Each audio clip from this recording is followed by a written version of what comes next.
জন্য তোমাদের যদি কোনো স্পেশাল রান্নার প্রয়োজন হয় তো আমাদের বাড়িতে আছে, তোমরা বলতে পারো, আমি যোগাযোগ করিয়ে দেব। এই যে এইখানে হচ্ছে ম্যাগি সেদ্ধ, এইখানে রেখেছি ডিম ভাজা, পেঁয়াজ ভাজা, আর এই যে আমার স্পেশাল রান্নিকেও দেখাচ্ছি আমি। এই যে হচ্ছে আমার স্পেশাল রান্নি ম্যাগি বানানোর। এইখানে আবার আছে টমেটো সস।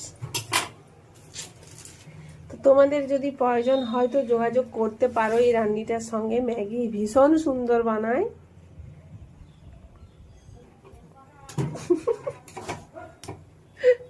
তার জন্য এইটি হচ্ছে স্পেশাল। আমি হচ্ছে এই ম্যাগির বস। ম্যাগির বস? ও ম্যাগি খাওয়ার বস। বন্ধুরা, আমার ভাইয়ের স্পেশাল ম্যাগি কোথাও পাবে না। এই যে যদি তোমরা খেতে চাও ঝটপট চলে আসো।